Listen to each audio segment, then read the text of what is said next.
Imaginez une particule coincée dans une sphère sous vide. Cette particule se déplace en trajectoire rectiligne uniforme et rebondit sans perte d'énergie contre les parois de la sphère. Mis à part la particule, la sphère est vide, donc la particule conserve sa quantité de mouvement en raison de l'absence de frottement. On peut ainsi s'imaginer que la particule est un photon. Alors oui, je sais que la lumière n'est pas vraiment un corpuscule, je vous conseille d'ailleurs la vidéo de Science étonnante à ce sujet, mais nous, on va ignorer ça. Et ça tombe bien, parce que la réflexion de la lumière, on apprend ça au lycée, avec les lois de Snell-Descartes. Petit rappel tout de même, les lois de Snell-Descartes sont un ensemble de lois décrivant la réflexion et la réfraction d'un rayon lumineux passant d'un milieu optique à un autre. Dans notre cas, le rayon lumineux sera modélisé par la trajectoire de notre photon. Ici, les lois de la réfraction ne nous intéressent pas, car le rayon réfracté n'existe pas. En effet, dans notre modèle, la lumière sera totalement piégée dans notre sphère et conservera son intensité, un peu comme si la sphère était constituée de miroirs. Lorsqu'un rayon incident change de milieu optique, il va être en partie réfléchi par ce nouveau milieu, et les lois de la réflexion décrivent justement la trajectoire du rayon réfléchi. La surface qui sépare les deux milieux optiques se nomme le dioptre, et on appelle normale la droite perpendiculaire au dioptre, et passant par l'intersection entre le rayon incident et le dioptre. Les lois de la réflexion disent que le rayon réfléchi appartient au plan formé par la normale et le rayon incident, et que l'angle orienté de la normale au rayon réfléchi est opposé à l'angle orienté de la normale au rayon incident. Mais comment faire pour utiliser les lois de Descartes dans notre cas?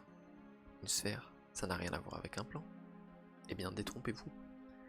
Lorsque le photon heurte la sphère, il se heurte localement contre un plan. En effet, si on zoome à fond sur une sphère, on observe un plan. Et ce n'est pas un hasard, cela provient en réalité de la dérivabilité d'une fonction sphérique. Parfait, donc on a l'idée 2D de la réflexion, maintenant il reste à introduire la 3D. Mais tout d'abord, à votre avis, quel système de coordonnées vais-je utiliser? Est-ce les coordonnées sphériques, les coordonnées polaires, les coordonnées cylindriques ou les coordonnées cartésiennes?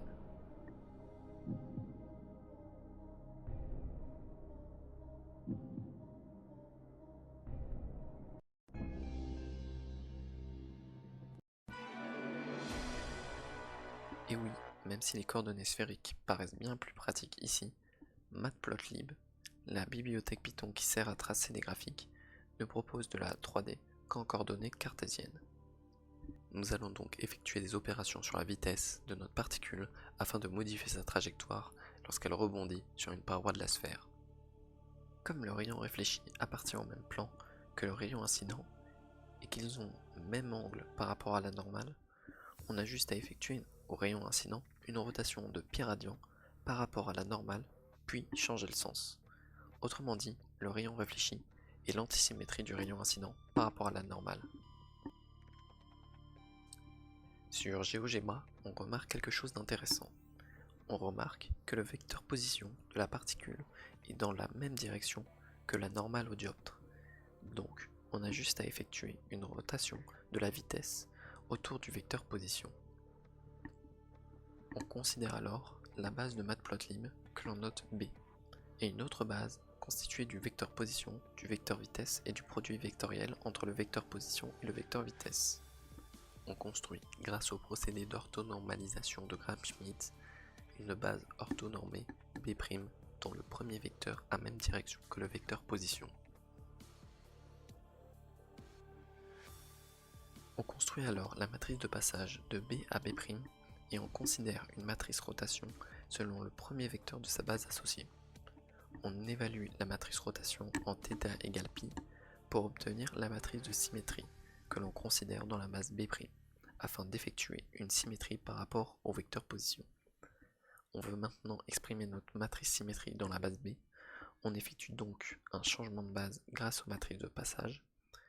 Notre nouveau vecteur vitesse est donc l'opposé du produit entre notre matrice de symétrie, exprimée dans la base B, et l'ancien vecteur vitesse. J'aimerais parler d'un dernier aspect de mon animation, le train d'onde. Le photon présente ce qu'on appelle un train d'onde, c'est-à-dire qu'il laisse une sorte de traînée derrière lui qui dépend de sa longueur d'onde. Pour faire plus simple, on va juste représenter son train d'onde par un trait. C'est un peu brouillon, mais cela ressemble davantage à un rayon lumineux. Maintenant qu'on a tous les éléments de l'animation, codons.